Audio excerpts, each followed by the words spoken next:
Thank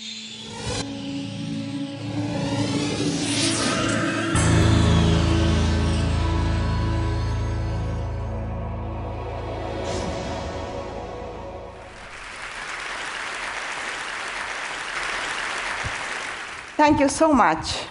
It's really scary to be here among the smartest of the smart. I'm here to tell you a few tales of passion. There's a Jewish saying that I love. What is truer than truth? Answer, the story. I'm a storyteller. I want to convey something that is truer than truth about our common humanity. All stories interest me, and some haunt me until I end up writing them. Certain themes keep coming up: justice, loyalty, violence, death, political and social issues, freedom. I'm aware of the mystery around us, so I write about coincidences, premonitions, emotions, dreams, the power of nature, magic.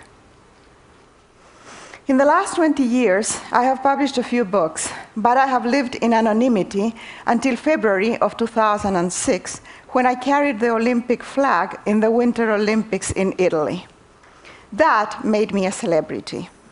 Now people recognize me in Macy's, and my grandchildren think that I'm cool.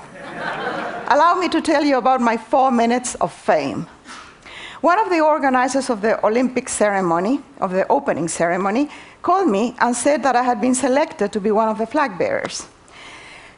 I replied that surely this was a case of mistaken identity, because I'm as far as you can get from being an athlete. Actually, I wasn't even sure that I could go around the stadium without a walker. I was told that this was no laughing matter. This would be the first time that only women would carry the Olympic flag. 5 women representing 5 continents, and 3 Olympic gold medal winners. My first question was, naturally, what was I going to wear? A uniform, she said, and I asked for my measurements. My measurements! I had a vision of myself in a fluffy anorak looking like the Michelin Man.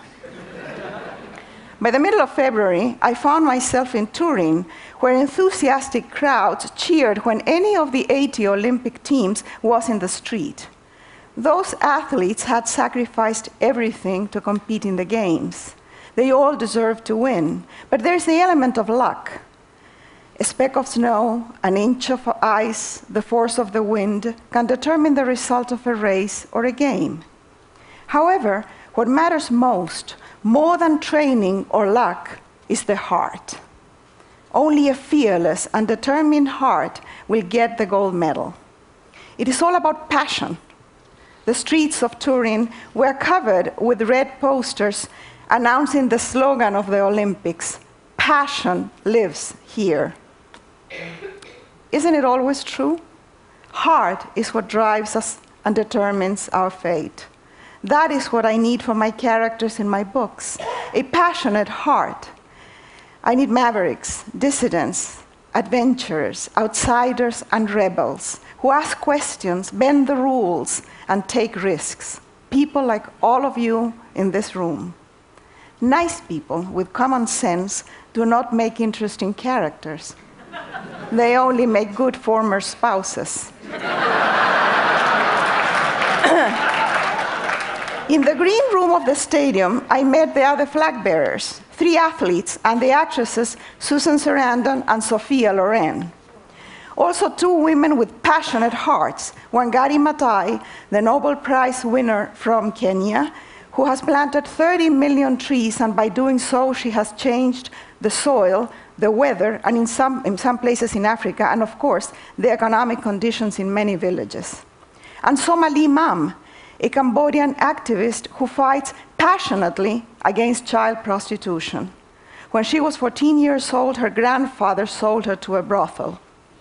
She told us of little girls raped by men who believe that having sex with a very young virgin will cure them from AIDS. And of brothels where children are forced to receive 15 clients per day, and if they rebel, they are tortured with electricity.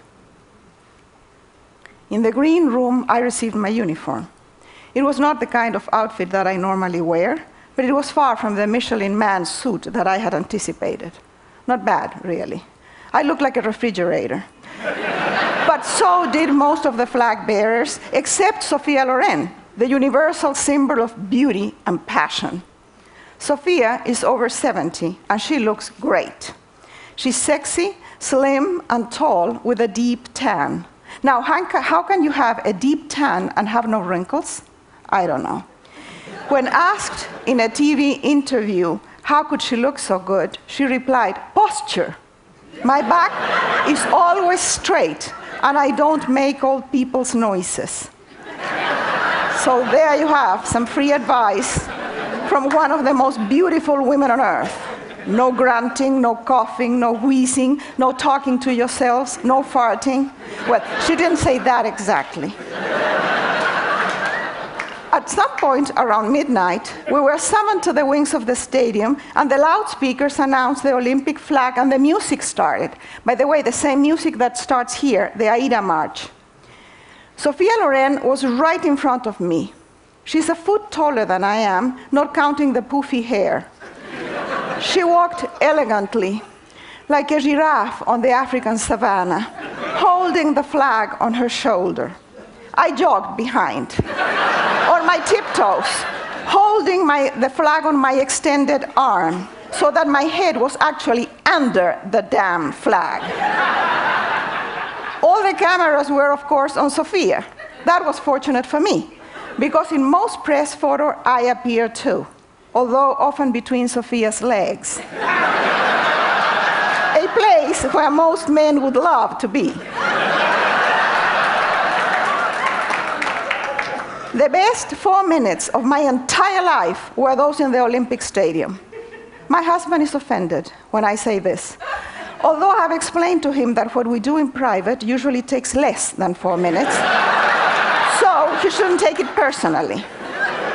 I have all the press clippings of those 4 magnificent minutes because I don't want to forget them when old age destroys my brain cells. I want to carry in my heart forever the key word of the Olympics, passion. So here's a tale of passion. The year is 1998. The place is a prison camp for Tutsi refugees in Congo. By the way, 80% of all refugees and displaced people in the world are women and girls. We can call this place in Congo a death camp because those who are not killed will die of disease or starvation. The protagonists of this story are a young woman, Rose Mapendo, and her children. She's pregnant and a widow. Soldiers have forced her to watch as her husband was tortured and killed. Somehow, she manages to keep her 7 children alive, and a few months later, she gives birth to premature twins, 2 tiny little boys. She cuts the umbilical cord with a stick and ties it with her own hair. She names the twins after the camp's commanders to gain their favor and feeds them with black tea because her milk cannot sustain them. When the soldiers burst in her cell to rape her oldest daughter, she grabs hold of her and refuses to let go, even when they hold a gun to her head. Somehow, the family survives for 16 months, and then, by extraordinary luck and the passionate heart of a young American man, Sasha Sharnoff, who manages to put her in a US rescue plane, Rose Mapendo and her 9 children end up in Phoenix, Arizona, where they are now living and thriving. Mapendo in Swahili means great love. The protagonists of my books are strong and passionate women like Rose Mapendo. I don't make them up. There's no need for that. I look around and I see them everywhere. I have worked with women and for women all my life. I know them well. I was born in ancient times, at the end of the world, in a patriarchal, Catholic, and conservative family. No wonder that by age 5, I was a raging feminist, although the term had not reached Chile yet, so nobody knew what the heck was wrong with me. I would soon find out that there was a high price to pay for my freedom and for questioning the patriarchy, but I was happy to pay it because for every blow that I received, I was able to deliver too. Once, when my daughter Paula was in her 20s, she said to me that feminism was dated, that I should move on. We had a memorable fight. Feminism is dated? Yes, for privileged women like my daughter and all of us here today, but not for most of our sisters in the rest of the world, who are still forced into premature marriage, prostitution, forced labor. They have children that they don't want or they cannot feed. They have no control over their bodies or their lives. They have no education and no freedom. They are raped, beaten up, and sometimes killed with impunity. For most Western young women of today, being called a feminist is an insult. Feminism has never been sexy, but let me assure you that it never stopped me from flirting. And I have seldom suffered from lack of men. Feminism is not dead, by no means. It has evolved. If you don't like the term, change it for God's sake. Call it Aphrodite or Venus or Bimbo or whatever you want. The name doesn't matter as long as we understand what it is about and we support it. So here's another tale of passion, and this is a sad one. The place is a small women's clinic in a village in Bangladesh. The year is 2005. Jenny is a young American dental hygienist who has gone to the clinic as a volunteer during her 3-week vacation.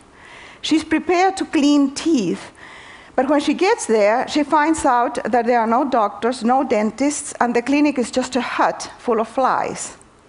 Outside, there is a line of women who have waited several hours to be treated. The first patient is in excruciating pain because she has several rotten molars. Jenny realizes that the only solution is to pull out the bad teeth. She's not licensed for that. She has never done it. She risks a lot, and she's terrified. She doesn't even have the proper instruments, but fortunately, she has brought some Novocaine. Jenny has a brave and passionate heart. She murmurs a prayer, and she goes ahead with the operation. At the end, the relieved patient kisses her hands. That day, the hygienist pulls out many more teeth. The next morning, when she comes again to the so-called clinic, her first patient is waiting for her with her husband. The woman's face looks like a watermelon. It is so swollen that you can't even see the eyes. The husband, furious, threatens to kill the American. Jenny is horrified at what she has done. But then the translator explains that the patient's condition has nothing to do with the operation. The day before, her husband beat her up because she was not home in time to prepare dinner for him. Millions of women live like this today. They are the poorest of the poor. Although women do 2/3 of the world's labor, they own less than 1% of the world's assets. They are paid less than men for the same work, if they are paid at all. And they remain vulnerable because they have no economic independence and they are constantly threatened by exploitation, violence, and abuse. It is a fact that giving women education, work, the ability to control their own income, inherit and own property benefits the society. If a woman is empowered, her children and her family will be better off. If families prosper, the village prospers, and eventually so does the whole country. When Gari Matai goes to a village in Kenya, she talks to the women and explains that the land is barren because they have cut and sold the trees. She gets the women to plant new trees and water them drop by drop. In a matter of 5 or 6 years, they have a forest, the soil is enriched, and the village is saved. The poorest and most backward societies are always those that put women down. Yet, this obvious truth is ignored by governments and also by philanthropy. For every dollar given to a woman's program, $20 are given to men's programs. Women are 51% of humankind. Empowering them will change everything, more than technology and design and entertainment. I can promise you that. Women working together, linked, informed, and educated can bring peace and prosperity to this forsaken planet. In any war today, most of the casualties are civilians, mainly women and children. They are collateral damage. Men run the world, and look at the mess we have. What kind of world do we want? This is a fundamental question that most of us are asking. Does it make sense to participate in the existing world order? We want a world where life is preserved and the quality of life is enriched for everybody, not only for the privileged. In January, I saw an exhibit of Fernando Botero's paintings at the UC Berkeley Library. No museum or gallery in the United States, except for the New York gallery that carries Botero's work, has dared to show the paintings because the theme is the Abu Ghraib prison. They are huge paintings of torture and abuse of power in the voluminous Botero style. I have not been able to get those images out of my mind or my heart. What I fear most is power with impunity. I fear abuse of power and the power to abuse. In our species, the alpha males define reality and force the rest of the pack to accept that reality and follow the rules. The rules change all the time, but they always benefit them. And in this case, the trickle-down effect, which does not work in economics, works perfectly. Abuse trickles down from the top of the ladder to the bottom. Women and children, especially the poor, are at the bottom. Even the most destitute of men have someone they can abuse, a woman or a child. I'm fed up with the power that a few exert over the many through gender, income, race, and class. I think that the time is ripe to make fundamental changes in our civilization. But for real change, we need feminine energy in the management of the world.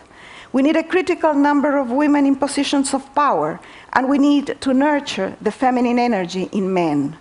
I'm talking about men with young minds, of course. Old guys are hopeless. We have to wait for them to die off. Yes, I would love to have Sophia Loren's long legs and legendary breasts. But given a choice, I would rather have the warrior hearts of Wangari Maathai, Somali Mam, Jenny, and Rose Mapendo. I want to make this world good. Not better, but to make it good. Why not? It is possible. Look around in this room, all this knowledge, energy, talent, and technology. Let's get off our fannies, roll up our sleeves, and get to work passionately in creating an almost perfect world. Thank you.